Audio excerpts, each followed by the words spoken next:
afternoon, ladies and gentlemen. It's my pleasure on behalf of the IEA Clean Coal Centre to take part in this conference and in particular in this session, which is very much entirely in what we're involved in as a company. I'm going to start by just putting a couple of slides up that will tell you about who we are and what we do and why we do it. And then I'll get into the issues about the sustainable use of coal, which I think will complement Benjamin's quite nicely. In terms of what we are, who we are a technology collaboration program which is endorsed and mandated by the International Energy Agency in Paris. We provide independent, objective information on how coal can continue to be part of a sustainable energy mix worldwide, particularly looking at the issues associated with effective, clean production and utilization of coal, while it's continuing to provide the reliable, cost-effective energy, as Benjamin said, that's so important to establishing stable, reliable electricity supplies in particular. We are not funded by the International Agency. As I said, we're mandated by them. We're actually funded on a subscription basis by those countries and organizations that are shown on the left-hand side of the slide. They comprise a mixture of national governments, which are shown on the top half of the slide, most of which, with the exception of South Africa, are the rest of which are essentially OECD governments. But perhaps more importantly, I think, or more pertinently, we also have a number of corporate industrial organizations that provide us sponsorship as well, and they're listed on the bottom half of the slide. And as you can see, the great majority of those are from developing countries, which I think just reinforces the point Benjamin made, that the focus for coal use is no longer primarily the OECD nations, but much more the developing areas of the world. And you can see there that we have Anglo-American from South Africa, we've got Bampu from Thailand, we have the Beijing Research Institute of Coal Chemistry, we have Bharat Heavy Electricals from India, which I'm very pleased to acknowledge. We have the Dubai Electricity and Water Authority. Why are they there, you might ask? Because they're building a very large ultra-supercritical coal-fired power plant to operate alongside a desalination unit in their water-stressed country. We have Doosan Babcock, Korean-owned but UK-based company. We have the Electric Power Planning and Engineering Institute of China, very closely linked to the National Energy Administration there. We have GE Power and Greenbank, and then we have SUEC, who are a Siberian Russian coal company with interest in novel uses for coal as well. Our program comprises, or can be condensed down into 4 interlinked activities. The heart of our program, on which everything else is based, is the assessment studies that we carry out, which are now very much focused on the sustainable use of coal in a carbon-constrained world. And we cover policy issues, we look at regulatory considerations, increasingly looking at funding options for the sort of reasons, again, that Benjamin made mention of earlier. We're looking at social and social acceptance issues, and of course, underpinning all that is the wide range of technology-related issues, both the current technologies, and as I'll indicate in the bulk of my presentation, the future developments for coal use which are underway.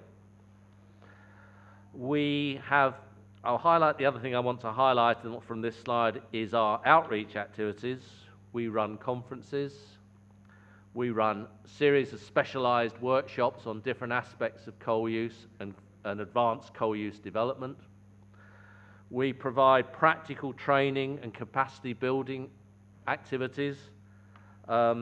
These can be and they include a considerable number of practical activities, particularly on monitoring and verification. And on those particular activities, many of them, and increasingly so, are in developing and industrializing countries. And we work very closely on these activities with the United Nations Economic Commission for Europe. Europe, in this definition, ranges from North America right through Europe, right through Eurasia, and right through Asia. So it's a bit of a misnomer, that. And also the United Nations Environmental Programme, and also the US State Department, who've been involved working alongside us on quite a few efficiency issues associated with advancing the technologies. For my presentation proper, I'm going to talk about coal and global energy use within a carbon-constrained world. I'm then going to focus very much on the high-efficiency, low-emissions coal technology options, and I think most importantly, on the ongoing developments.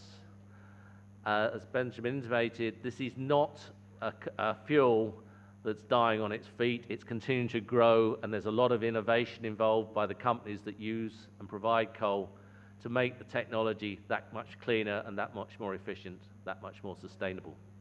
And then again at the end, I'll say a few words on near zero emissions of coal plants, where you could be looking at combining the high efficiency, low emissions technologies with carbon capture and storage, or carbon capture, utilization and storage.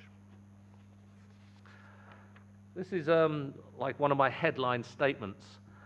I think it's, I'll spell it out. There is no one-size-fits-all solution to climate change. Whatever the focus might be at the COPs and COP21, with the emphasis, understandably perhaps, on the so-called newer, cleaner energy sources, what works in certain parts of the world are not going to be the best options for the future. For example, in Europe, there's very strong policy being led in Western Europe, in the European Union, to remove coal from the energy mix in that part of the world. Clearly, as we've heard, when you look at Asia, you get quite a different scenario, and that applies also in South America, but to a much lesser extent, and also in parts of the Middle East and Southern Africa. So there's no one-size-fits-all. It's a regionally dominated variable approach. I put this slide in because I like it, but it also gives, I think, a very important message. This is, this is our world. That's all the continents showing on that little picture there. And then one bit of it's highlighted. There's a spotlight on that bit, and that's Asia. There are more people living inside Asia than the rest of the world put together. Which is a very important point, because when you also then look at the level of energy that's available currently to those people living within Asia, it's much less than the so-called developed nations, developed areas of the world. And as we've already heard, the energy requirements are far from fulfilled at the moment, and that situation is going to continue unless there's a strong introduction of robust, reliable energy, which I think is fair to say is going to come from coal and to some degree natural gas. This slide provides you with the so-called energy trilemma on the left-hand side. And it's a very simplistic way of looking at the issues that a country must consider when it's deciding on its energy policy. I would suggest to you that first and foremost, security of robust, reliable energy supplies has to be the #1 priority. I would then suggest that you've got to get that energy at a cost that means you're competitive and it's an acceptable cost. And then increasingly, we are seeing that quite rightly the need to ensure better environmental compliance worldwide, and also with the global warming issues, looking at increased ways to ensure climate protection. The thing about an energy trilemma, as opposed to a dilemma, is that it is a matter of compromise. You cannot reach 100% on any one of those points on the graph. Therefore, you have to get a balance, and it's exactly where that balance comes that's very important. I would suggest that in many countries, the focus, understandable to a degree, on environment and climate protection is putting at risk, in some cases, security of energy supply. And without that, the rest of it doesn't matter. So I think, again, to echo Benjamin and others, coal is a part of the global energy mix. It provides the means to lift populations in developing countries out of poverty.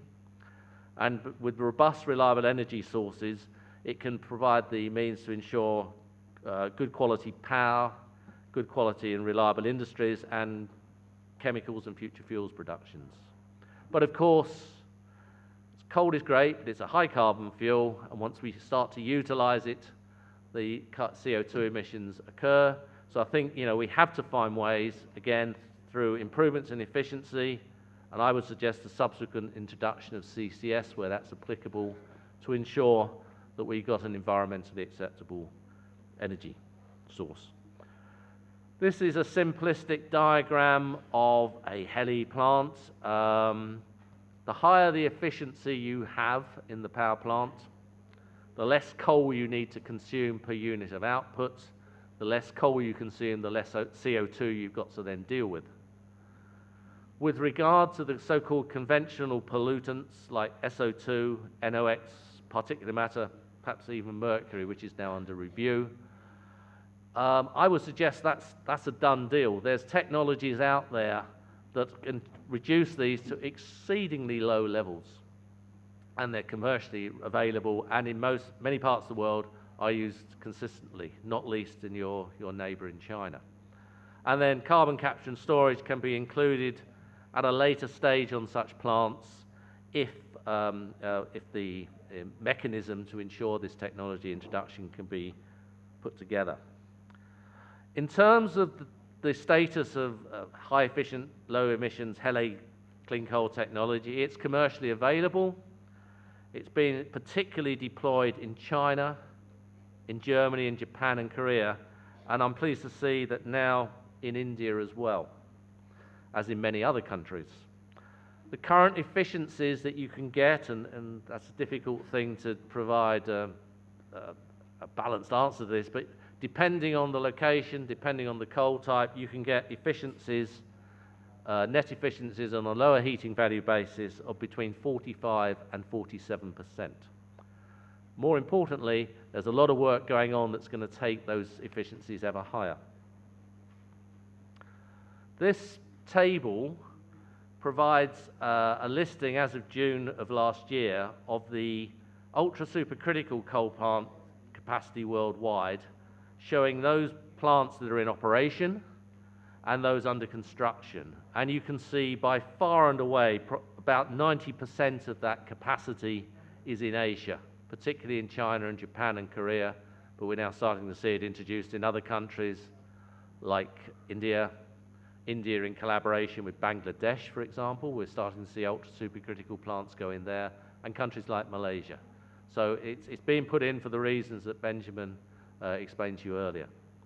The next largest area, in fact, even though coal is not a favored fuel in Europe, in this part of the world, is Europe, particularly in Germany, to a lesser degree in the Netherlands and some of the other countries of Europe.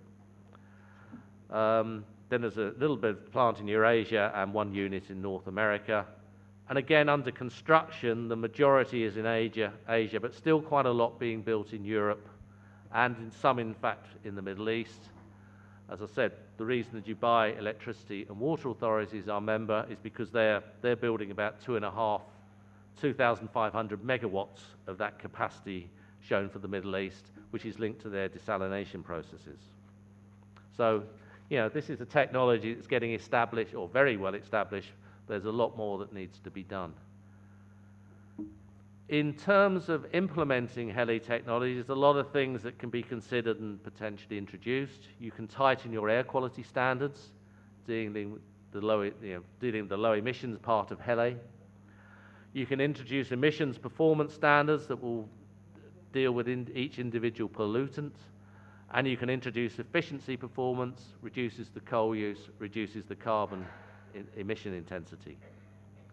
You can ensure you've got strong monitoring and verification processes in place to ensure that these standards are maintained. And for the reasons that we were hearing about earlier, trying to ensure that the right banks provide financial support to the developing countries to introduce such technology is also important, because it is a major capital outlay to get these plants, even though over the lifetime of the plant, it's a more cost-effective option than subcritical. But there are improvements going on. High efficiency and lower costs are a major driving force, and there's some very innovative ideas being taken forward on that,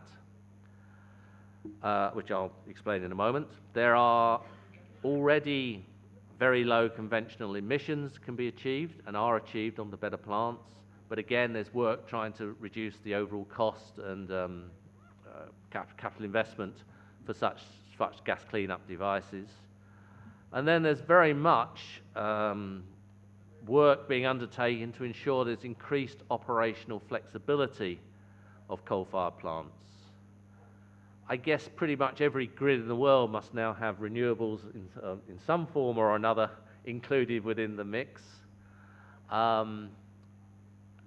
Basically, if you're including wind and solar, which are very clean and so on and so forth, you're actually introducing to your grid system chaotic energy sources. That's not an insult, that's just a statement of fact. Because the wind doesn't always blow, the sun obviously doesn't shine all the time. And that can introduce instabilities into the system because it's not really very predictable what's going to happen. So you need something else on the grid to ensure that you can maintain the stability that you need. And in most parts of the world, that's going to be from, well, it is going to be from fossil fuels, and in most parts of the world, that up to now has been coal-fired power plants.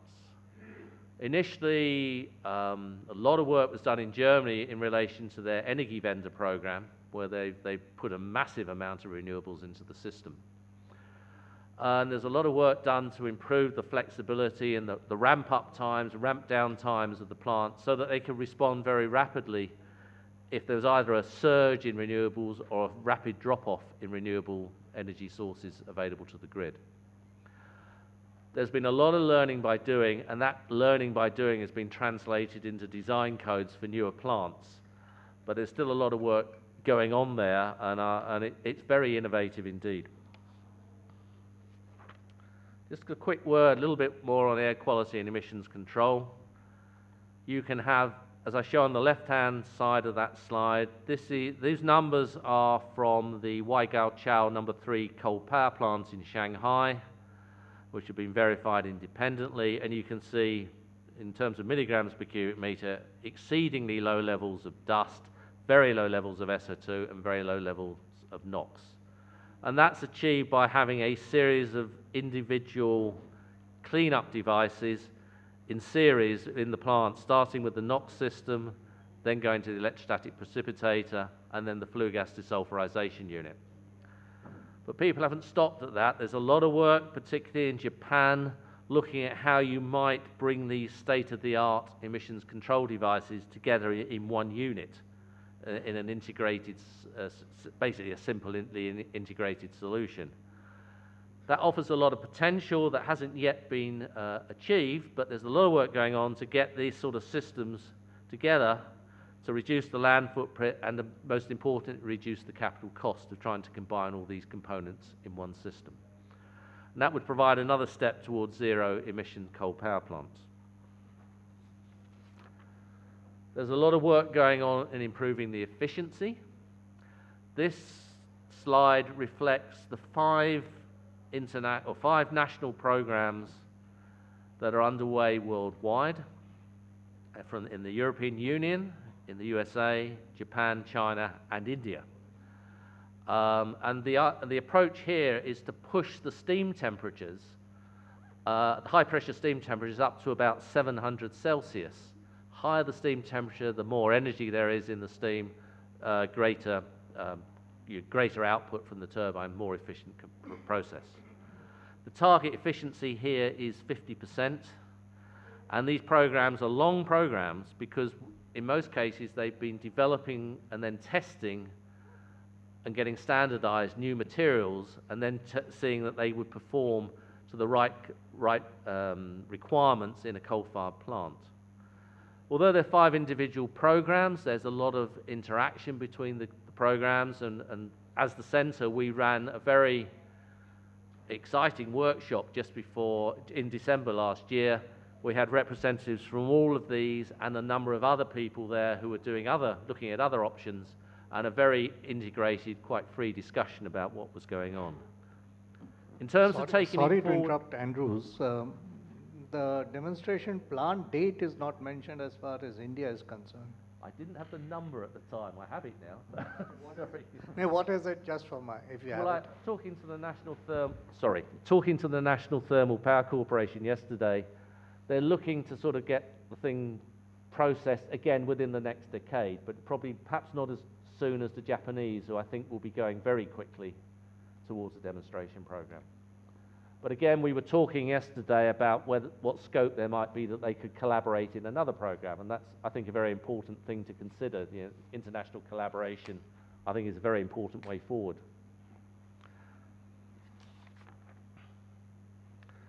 There is just one option that General Electric have put together, which is a bit of a halfway house. Rather than going to 700 Celsius immediately, and they've been involved in a lot of these studies, or development work rather, they're going to perhaps go to 650 to 670 Celsius maximum conditions for an ultra supercritical power plant. On that basis, they might be able to achieve, well, they would claim they can achieve 49%. It's because it's based on a proven USC design, and what they're doing is wherever they can get away at this temperature with more conventional austenitic boiler materials, they will then just uprate the more expensive and less proven or nickel-based alloys for the key parts of the components which are going to be at the absolute highest temperature. They will offer this plant to you on a commercial basis, I understand. There are alternative innovative approaches. This is showing one of the approaches that's being pushed by the Chinese. Their attitude is that they've already got this high temperature materials program, the 700-degree program, but they're also looking at other options. And what they're saying here is, well, okay, we've got our steam turbine. As things in a normal plant, the steam is taken off at the top of the boiler. It goes through a long pipe to the turbine, which is usually down at floor level in the boiler house, or near floor level in the boiler house. They're saying if we can relocate the high pressure and intermediate pressure parts of the steam turbine right very close to the steam outlet at the top of the boiler, we can cut out almost all of that transfer piping, it has to be made from very high quality, expensive materials if you're going to have 700 degrees C steam. So if we can then reduce that down to a minimal size, the piping, we can cut the capital cost, and we also cut the efficiency losses. There's much lower heat losses. This has been worked on in collaboration between the Waigaoqiao plant that I mentioned earlier with GE and Siemens. And at the present, they're also looking at introducing double reheat steam turbines, which are capital intensive, but give you that extra environmental push. And they're building a 1,350 megawatt unit with double reheat USC and this adapted steam turbine layout. This is being built in Pingshan in Anhui province and is likely to be operational sometime about 2021, I would think, again. So this is another, I think, very exciting prospect. And when you sort of look at how you might accumulate and integrate the various improvements that could be made to a coal-fired plant, you can see that efficiency going from 45, maybe 47%, up to perhaps 53% efficiency, which is an enormous leap. We can talk more about the economics of that later, Mr. Chairman, but it's an interesting challenge. Where else do we go from here?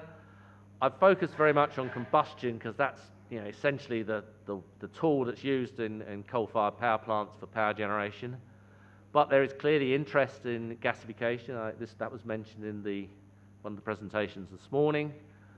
Up to now, producing a fuel gas and using that to drive a gas turbine and then using the residual heat to drive a steam turbine, integrated gasification combined cycle, has not been an overwhelming success. There have been not many plants built, and most of them have not worked particularly well at all, to be frank. But I think it's fair to say the Japanese look like they've cracked it. They've got a 250 megawatt unit that was originally a demonstration plant, That is now in commercial operation at the Joban Joint Power Company in Nakoso in Japan.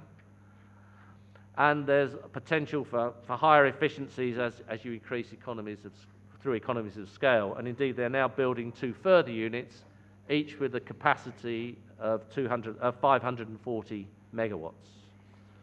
There's also fuel cells where you can use the gas to drive a fuel cell. I'm not going to spend time talking about that now, but again, it's another emerging technology towards near zero emission, high efficiency coal power. And again, the Japanese are taking the particular lead on this and expect to demonstrate that at some point in the next decade. Finally, if we're talking about trying to get close to near zero emissions, we've got to be looking at, I would suggest, the introduction of some form of carbon capture.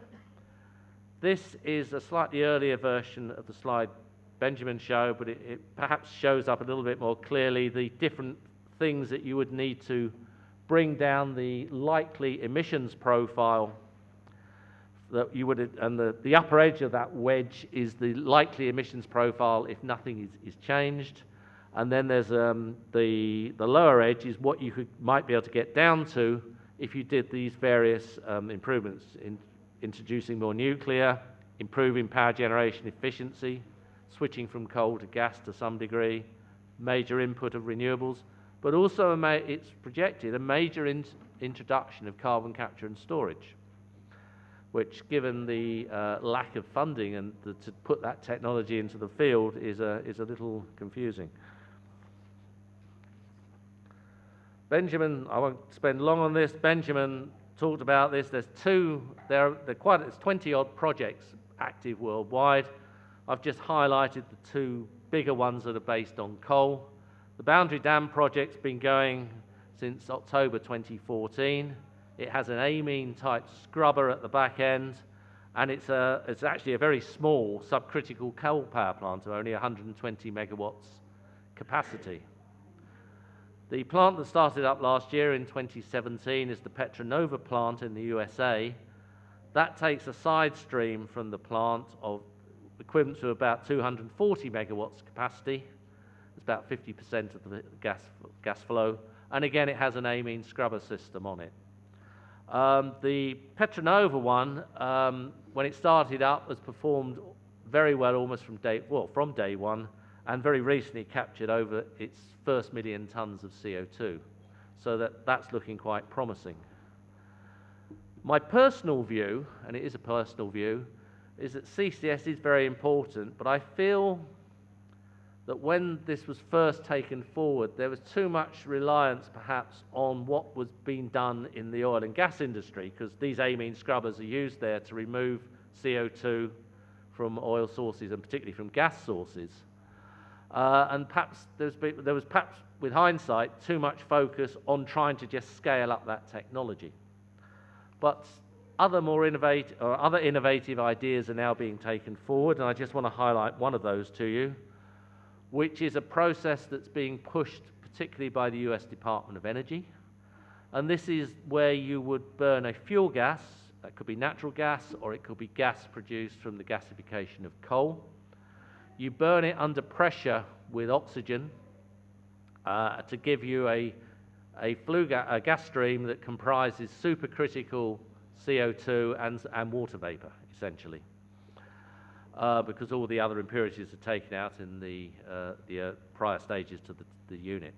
You can feed that through a supercritical CO2 turbine, generating power. You can then remove the water and vapor readily.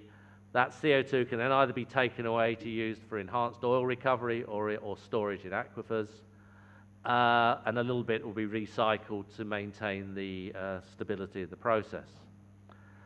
This offers a much higher efficiency and potentially significantly lower costs than we get with the existing systems that I was just referring to, in part because the energy density of the flue gas is so high that you can actually achieve the same capacity with smaller components. And just showing an example of a small turbine, the difference in scale there would be if you were running it on supercritical CO2 rather than hot flue gas out of an air-blown process. The US Department of Energy is certainly putting its money where its mouth is, and it's funding a demonstration of this, of the different components, and it's working with a Japanese gas turbine company in relation to the turbine development and demonstration. So I think there's other exciting projects as well, but I hadn't got time to talk about them all. The way forward for coal utilisation, I wouldn't presume to tell everyone that this has got to be the way, but it's a suggestion on what can be done in the near term, which is introducing HELE technologies wherever we can rather than subcritical units, both for new and retrofit applications, but also looking, I think, to how you better integrate the subsystems, because there's been, again, quite a lot of work done with quite a lot of success, that with better integration you see improvement, and you can then implement changes where they're cost effective to do so. Then in the medium and longer term, there's other issues that can be taken forward.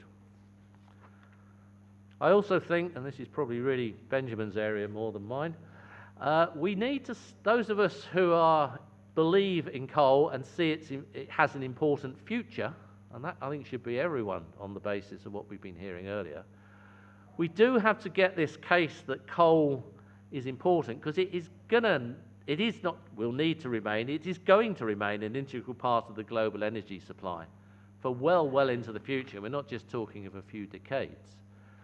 So I think it's very important that people understand what can be done and how it can be improved further to ensure that we have a very sustainable use for probably one of the most prevalent popular fuels worldwide, or as our chairman said, those countries that are blessed with coal are indeed blessed. On that happy note, thank you very much for listening. I'll be very happy to answer questions, and if you want to know more about the Clean Coal Centre, see me after the end of the session. Thank you.